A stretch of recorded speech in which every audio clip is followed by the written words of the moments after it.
예, 할렐루야. 예, 오늘 2024번째 성탄을 기다리는 대림절 두 번째 주일, 여러분의 심령 속에 빛으로 오신 주님께서 환하게 비추시는 은혜가 있기를 간절히 축원합니다. 저는 이제 어렸을 때 아버지가 이제 어부이셨기 때문에 아버지가 이제 포항의 그 죽도시장 쪽에 이제 공판장, 업판장이 있습니다. 거기에 이제 정치망 의장을 하셨기 때문에 잡은 고기를 경매를 하고 넘기고 늘 집으로 올 때 이제 금정석 바구니에 잡어를 가지고 옵니다. 잡어. 가장 가치가 없는 이제 물고기들을 가지고 오죠, 집으로.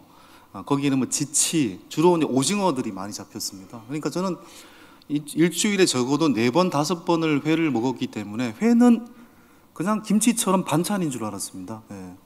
근데 서울에 올라오니까 그게 아니더군요. 예. 지금은 없어서 못 먹고 너무 귀해서 못 먹습니다. 예. 전문 오징어 배는 아니었습니다. 예. 전문 오징어 배가 있죠. 예. 제가 살던 도시의 그 죽도시장에서 조금 내려오다 보면 이제 그 오징어 배들이 모여 있는 장소가 있습니다. 그 오징어 배들은 주로 오후 4시, 5시 정도에 출항을 하죠. 예. 출항을 하고 가장 어두운 바다, 예, 그 바다에서 뭘 밝힙니까? 예, 일명 집어등을 밝히죠. 예, 고기를 모으는, 오징어를 모으는 집어등을 화려하게 켜면 물고기들이 그 불빛을 보고 다가오게 되죠. 그러니까 오징어들에게, 물고기들에게 그 화려한 불빛 집어등은 너무너무 매혹적인 미끼죠. 그런데 오면 올수록 어떻게 됩니까? 미끼를 덥석 물수록 그들은 우리의 식탁에 올라온다라는 사실을 모르고 있잖아요. 미끼를 물기 때문에 그들은 실패하게 되는 거죠. 쉽게 말해 그들의 입장에서 봤을 때는 화려한 불빛에 현혹되어서 미끼를 무는 순간 그들은 최후를 맞이하게 됩니다. 우리가 인생을 살면서 온갖 유혹에 시달릴 때가 많죠. 더 잘 먹고 싶은 기본적인 욕구, 남보다 내가 높아져야 된다라는 욕구, 다른 사람보다 인정받고 싶은 욕구, 그리고 다른 사람을 지배하고 싶은 욕구, 유혹까지 우리는 수많은 유혹의 집어등에 둘러싸여 살아갑니다. 그러나 욕망의 유혹이 짙어갈수록 성공적인 삶을 살 수가 없습니다. 영어 단어 페어리어, 그 단어 안에는, 실패를 뜻하는 페어리어라는 단어 안에는 뭐가 있습니까? 유혹하다라는 단어, 루어라는 단어가 숨겨져 있는 거죠. 유혹을 잘 관리하지 못하면 실패한 인생이 될 수밖에 없다라는 말이잖아요. 성경은 인간이 헛된 욕망으로 인해서 마귀의 유혹에 넘어지는 이야기를 창세기로부터 계속 우리에게 알려주고 있습니다.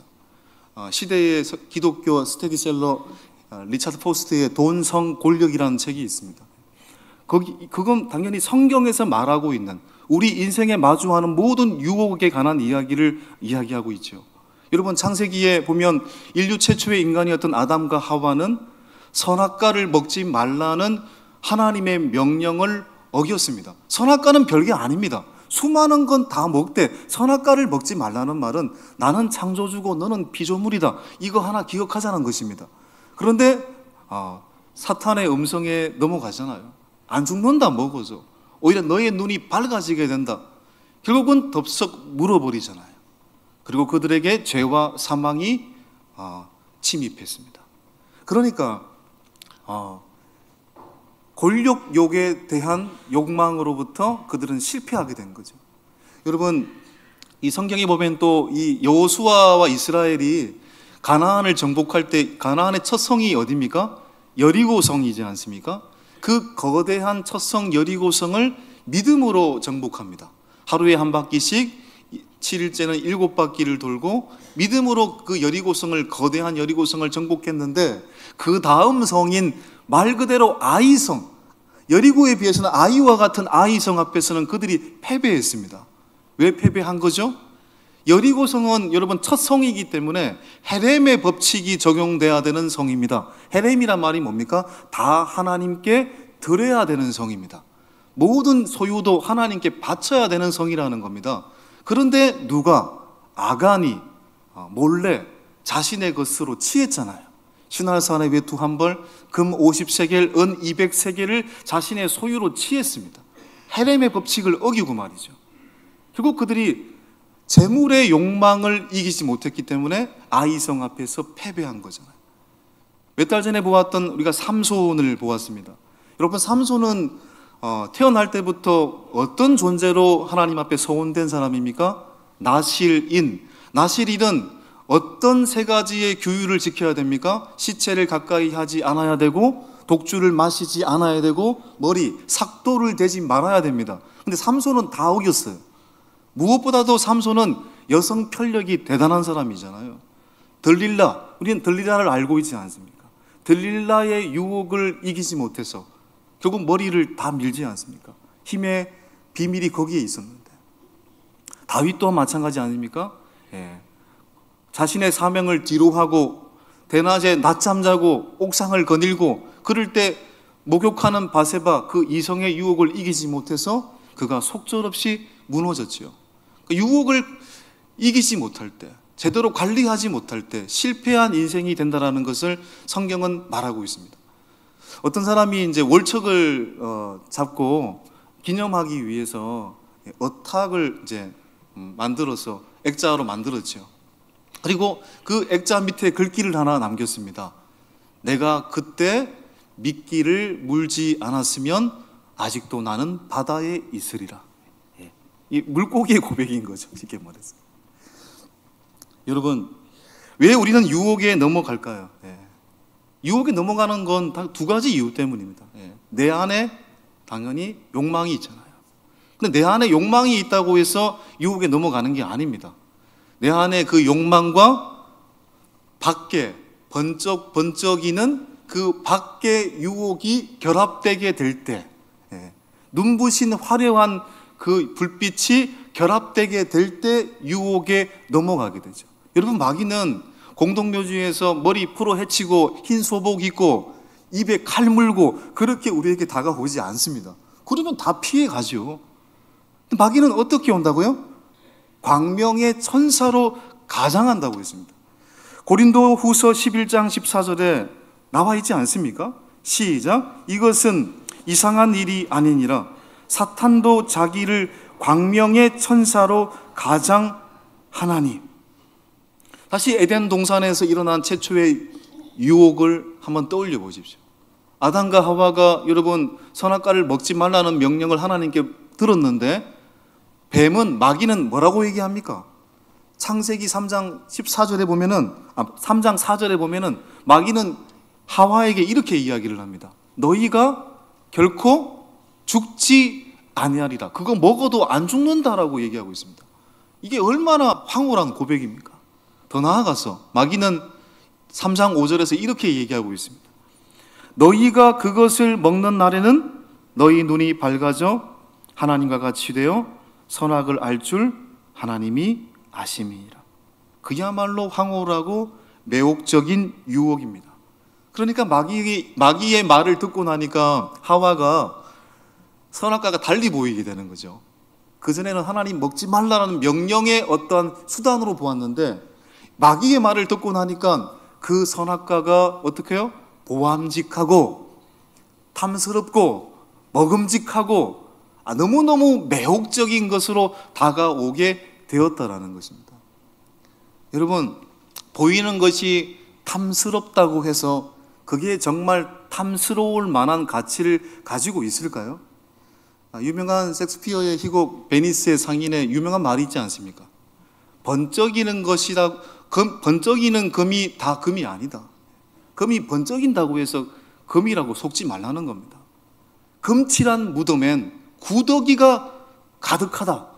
그런 유명한 말이 있지 않습니까? 여러분, 꽃이 늘 고고하게 있는 것이 꽃입니까? 바람 맞지 않고 비바람 맞지 않고, 여러분, 그렇게 존재하는 꽃은 꽃이 아니죠. 꽃은 때로는 비바람을 맞고 때로는 태풍을 맞고 그걸 이겨내면서 우뚝 서 있는 꽃이 참 꽃이죠.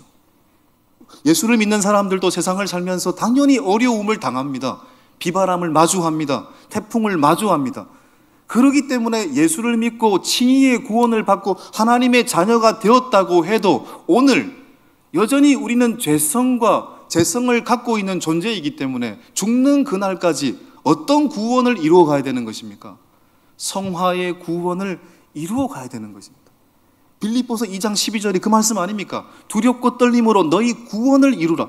이 구원은 칭의의 구원이 아니잖아요.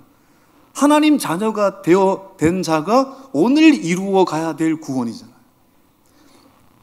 여러분, 유혹을 이기는 방법은 어디에 있는 것일까? 뭐 간단한 얘기죠. 여러분, 단순히 유혹을 참아야지, 그리고 왜 그 유혹을 참아야 되는지 이유를 알고 유혹을 참는 것은 천지차이인 것입니다. 그렇죠? 그냥 무조건 유혹을 참아야 돼, 인내해야 돼, 그런 사람은 무조건 넘어지게 되어 있습니다. 여러분, 무조건 무너지게 되어 있습니다. 유혹에 넘어지지 않으려면 내 내면이 그 유혹보다 더 좋은 내면을 지니고 있어야 되는 거죠. 더 좋은 내면을 지니고 있으려면 어떻게 해야 될까요? 더 좋은 것을 붙잡으면 되는 거죠. 그 유혹보다 더 좋은 것을 붙잡으면 되는 것입니다. 무엇보다 주님이 주신 사명에 집중하면 되는 것입니다. 나는 아버지잖아요. 나는 어머니잖아요. 자랑스러운 아버지가 되는 게 나의 사명이고, 자랑스러운 어머니가 되는 게 나의 사명이죠. 성도죠. 주님이 주신 사명 아닙니까? 이 사명을 놓지 않고, 이 사명을 기억하고, 이 사명을 기억하면 유혹을 이길 수 있죠. 주님이 주신 사명에 집중할 때 그 유혹을 이길 수 있는 겁니다. 그렇죠? 여러분, 이 주님이 주신 사명, 더 좋은 것, 더 영원한 것을 붙들고 주님이 주신 사명을 붙들고 모든 유혹을 이겨냈던 대표적인 사람이 누굽니까?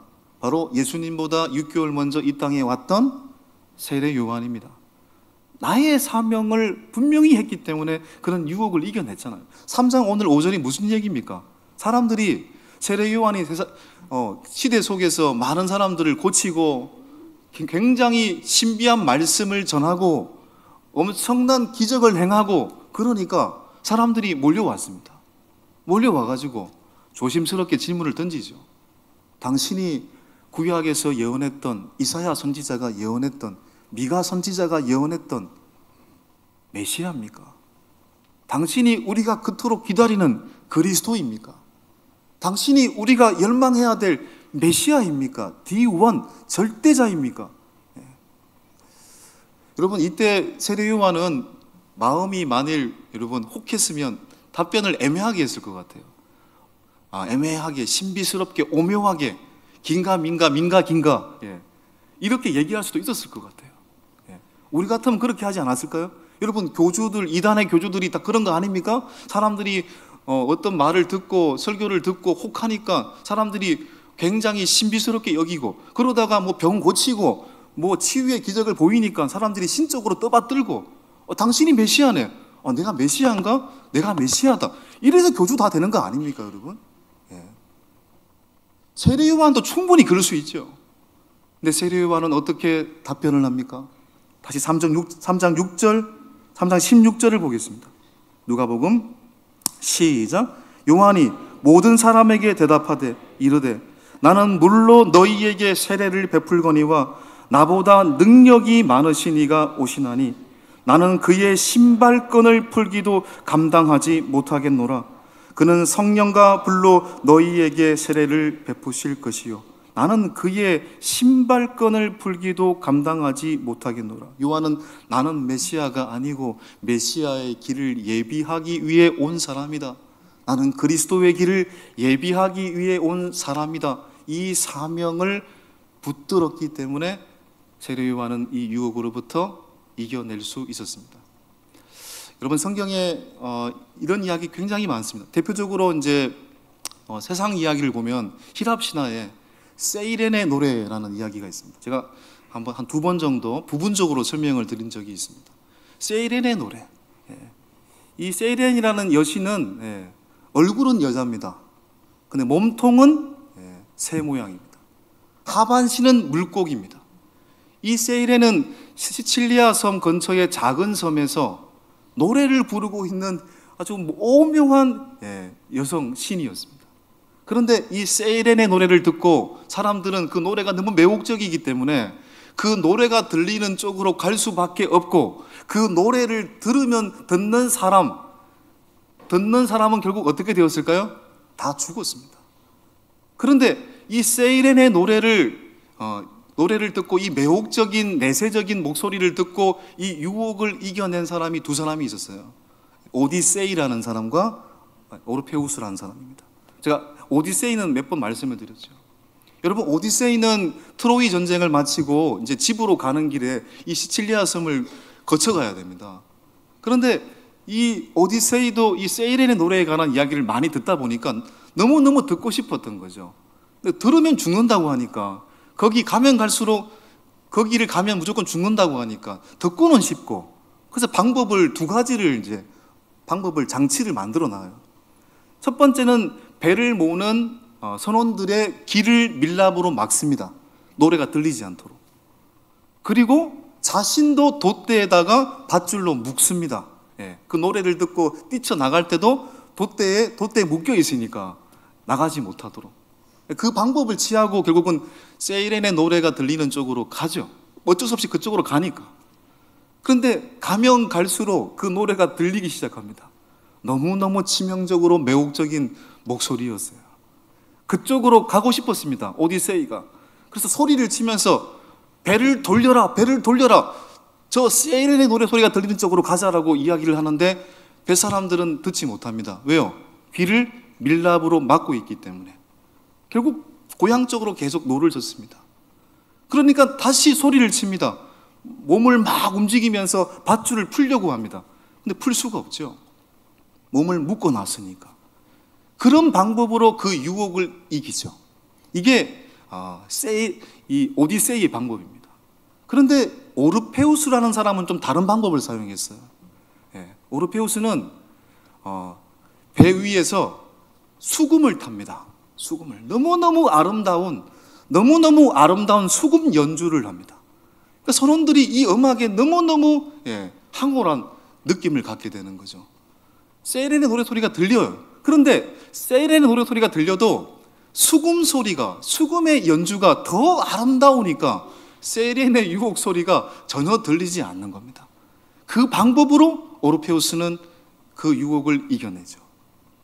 여러분, 오디세우스의 방법은요, 굉장히 한계가 있어요. 시간이 지나면 오디세우스의 방법은 분명히 실패할 가능성이 높습니다. 밧줄을 묶는다 한들 언젠가는 풀리겠죠. 언젠가는 풀리지 않겠습니까? 언젠가는 밀랍이 녹지 않겠습니까? 그런데 오르페우스의 방법이 성경적인 방법이죠. 더 좋은 음악을, 더 좋은 노래를, 더 좋은 것을 통하여서 가짜를 이기는 방법. 이것이 진정한 성도가 유혹을 이기는 방법은 아닙니까? 화려한 것이 아닌 영원한 것, 진짜 목소리, 진짜 음성, 주님의 말씀에 집중하는 자가 될 때 그 어떤 화려한 유혹도 이길 수 있는 사람이 될 수 있다는 것을 믿을 수 있기를 바랍니다. 여러분, 다윗은 이렇게 고백을 했어요. 시편 119편 37절에 시작. 내 눈을 돌이켜 허탄한 것을 보지 말게 하시고 주의 길에서 나를 살아나게 하소서. 내 눈을 돌이켜 허탄한 것을 보지 말게 하시고, 진짜를 붙들고 진짜 주님이 주신 사명에 집중하는 삶은 죄를 이기는 능력이 된다는 것입니다. 우리의 마음속에 하나님이 주신 비전이 아닌 욕망이 가득 차면 우리는 오징어의 불빛에 미끼를 무는 그 오징어처럼 무너질 수밖에 없지만, 우리의 마음속에 빛으로 오신 주님을 바라보고 주님의 음성에 집중하고 주님이 주신 비전과 사명에 집중하게 될 때 우리는 유혹을 이길 수 있는 자가 될 수 있는 거죠. 여러분, 제 얘기를 해서 죄송한데 어떤 분이 그런 질문을 던지셨어요. 목사님 참 좋으시겠습니다. 뭐가 좋을까? 저는 뭐 아무것도 없는 사람인데, 목사님은 성경도 많이 알고, 뭐 하나님도 많이 아니까 참 좋으시겠어요. 제가 그 질문 받고 좀 속으로 어이가 없었습니다. 어이가 없었습니다. 여러분, 제가 물론 이제 제가 헤아려 보니까 이제 신학 수업부터 지금까지 한 30년 목회까지 신학 공부하고 목회까지 30년을 했는데 저는 이 정도 되면 뭐 그냥 여러분 머리 치면 다 설교 나올 줄 알았어요. 예. 예. 그게 아닙니다. 그분에게 이렇게 답변을 했습니다.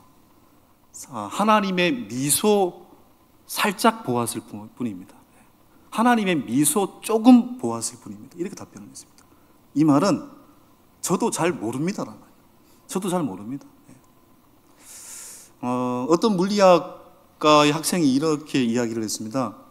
물리학과 1학년을 마치고 세상에서 뭐 별거 없네, 물리학으로 풀 수 없는 문제가 하나도 없더라, 이렇게 확신에 찬 이야기를 했습니다. 근데 4학년을 마치고 이 학생이 이렇게 얘기를 했다고 하죠. 너무 모르겠다. 너무 모르겠다. 너무 모르겠다. 이렇게 답변을 했대요. 세상에서 가장 위험한 사람이 뭡니까? 책 한 권 읽고 다 아는 것처럼 이야기하는 사람입니다. 여러분, 모세를 보십시오. 몇 달 전에 또 나누었던 모세 이야기 우리가 아실 텐데, 모세가 출애굽 사명을 감당하고 광야 노정길을 걸어가고 어느 순간 하나님 앞에 뭐라고 이야기합니까? 질문합니까? 하나님, 하나님의 얼굴을 보여주십시오. 이 백성들을 제대로 이끌려면 하나님의 얼굴을 내가 봐야 되겠습니다. 하나님의 영광을 보여주십시오 라고 질문을 던지잖아요. 그때 하나님 뭐라고 얘기했습니까? 얼굴 보면 너 죽는다. 그리고 하나님이 얼굴이 아니라 뭘 보여주셨습니까? 자신의 등을 보여주셨습니다. 그 위대한 모세도 하나님의 등만 보았을 뿐인 것입니다. 여러분, 하나님을 믿는다라는 건 뭡니까? 그 믿음이 너무 허무한 거 아닙니까? 허무한 게 아니죠. 우리는 유한한 자고 하나님은 우주처럼 무한한 자이구나. 하나님을 믿으면 믿을수록 하나님은 우주처럼 넓으신 분이시고 도대체 우리는 하나님을 알 수 없는 존재이구나. 우리는 오직 하나님께서 말씀하신 대로, 하나님이 계시하신 대로 알 수 있는 존재구나. 그분이 미소를 내밀면 미소를 보게 되는 거고, 그분이 우리에게 기쁨을 주시면 기뻐하면 되는 거고, 나는 하나님이 비춰주시는 대로 사는 존재이구나. 그러기에 오늘 또 하나님을 더욱 열심히 믿어야지, 그분을 알아가야지. 이게 정확한 해석이죠. 여러분, 그렇지 않습니까? 그러니까 여러분, 나는 다 안다, 나는 하나님 다 안다, 이렇게 말하는 사람은 굉장히 위험한 사람인 거죠. 굉장히 위험한 사람이에요. 헬라적 사고로 인간을 영혼, 육으로 나눌 수 있지 않습니까? 물론 영과 육으로 나눌 수도 있습니다만 삼분법적으로 영혼, 육으로 나눌 수 있습니다. 육은 뭡니까? 육신이죠. 혼은 무엇입니까? 이성이죠. 영은 무엇입니까? 하나님을 신앙하는 마음이죠. 여러분, 육의 사람은 어떤 사람입니까? 본능대로 사는 사람이죠. 혼의 사람은 어떤 사람입니까? 자기 이성대로 자기가 왕처럼 사는 사람이죠. 그런데 오직 영, 하나님을 신앙하는 사람만이 어떤 사람입니까? 하나님을 경배하는 사람만이, 그런 영을 가진 사람만이 오늘도 주님 앞에 질문하고 기도하는 자가 되어서 우리의 혼과 우리의 육도 하나님 뜻대로 살아드리는 인생이 될 수 있는 거잖아요. 오늘도 그래서 물어야 되는 겁니다. 그래서 오늘 또 하나님 앞에 예배해야 되는 거고요. 그래서 하나님의 음성도 오늘 또 들어야 되는 겁니다. 그러니까 너무 확신에 찬 지도자를 경계하셔야 돼요. 너무 확신에 찬 설교자를 경계하셔야 돼요. 이단의 특징이 뭡니까? 너무 확신에 차 있습니다. 3일 전에도 신천지에서 편지가 매주 날아옵니다, 여러분. 처음에는 읽다가 뭐 그냥 웃었는데 지금은 읽지도 않고 찢어버립니다. 그 신천지에 나와 있는 그 글의 공통점이 무엇인지 아십니까? 듣도 못한 말씀을 이제 만나봤다, 진짜 하나님 말씀을 만났다, 이렇게 주장을 해요. 너무 확신에 차 있어요. 인간이 어떻게 하나님을 다 압니까? 말도 안 되는 얘기죠. 어떻게 유한한 인간이 하나님에 대해서 다 안다라고 말할 수 있습니까? 알 수 없습니다. 여러분, 우리가 왜 유혹에 빠지는 겁니까? 내가 다 안다라고 생각하기 때문입니다. 나에게는 부족함이 없다고 생각하기 때문입니다. 내가 빛이라고 생각하기 때문입니다. 어떻게 우리가 빛입니까? 우리는 참 빛이 비추어 주는 대로 사는 존재일 뿐이고, 참 빛은 우리가 아니라 주님이신 거죠. 2024번째 성탄절을 기다리는 대림절 두 번째 주일입니다. 지난 주간 21세기에서 도저히 일어날 수 없는 대통령 계엄이라는 말도 안 되는 사건이 일어났습니다. 그 사건으로 인해서 한 주간 한숨만 나오는 그러한 한 주간이었습니다. 2700년 전 정의와 공의를 잃어버렸던 아모스의 시대처럼 2000년 전 베들레헴의 대영아들을 학살했던 헤롯 대왕의 그 어둠처럼 2024년도 이 대한민국은 어둠 그 자체입니다. 그러기에 이러하기에 더더욱 빛이신 주님이 우리에게 필요하고 빛이신 주님을 바라보는 것이 우리의 진정한 소망이라는 것을 알게 되는 한 주간이었습니다. 여러분, 우리는 세상을 살면서 얼마나 많은 세이렌의 유혹에 빠져 있습니까? 때로는 권력에 눈이 멀어서 바른 길을 걸어가지 못할 때가 많습니다. 세상적인 아름다움에 현혹되어서 바른 길을 걸어가지 못할 때가 많습니다. 또한 돈과 재물의 그 유혹에 빠져들어서 사람을 사람으로 보지 않는 그러한 우를 범할 때가 많습니다. 어떻게 이 유혹으로부터 이겨낼 수 있을까요? 어떻게 이 유혹으로부터 이겨낼 수 있을까요? 세상의 그 어떤 권력보다 진정한 힘이 빛으로 오신 주님임을 알게 될 때 권력욕으로부터 이겨낼 수 있는 줄 믿습니다. 세상의 어떤 아름다움보다 더 큰 아름다움이 빛이신 주님임을 알게 될 때 우리는 세상의 화려한 유혹에 넘어지지 않는 자가 될 줄 믿습니다. 세상의 그 어떤 돈과 재물보다 더 부유하시고 부유함 그 자체이시고 세상의 모든 부와 재물이 하나님께로부터 온다는 사실을 알게 될 때 그 주님으로부터 온다는 것을 알게 될 때 우리는 세상의 그 어떤 재물욕으로부터도 이겨낼 수 있는 사람이 될 줄 믿습니다. 진짜를 붙드셔야 됩니다. 영원한 것을 붙드셔야 됩니다. 선한 것을 붙드셔야 됩니다. 빛으로 오신 주님을 붙들고 살게 되는 것, 그분이 주신 사명에 집중하는 삶을 살게 되는 것, 그것이 유혹을 이겨내는 복된 길인 줄 믿습니다. 그 믿음으로 이 한 주간 여러분의 일평생 살아낼 수 있는 우리 모두가 되시기를 주님의 이름으로 간절히 축복합니다.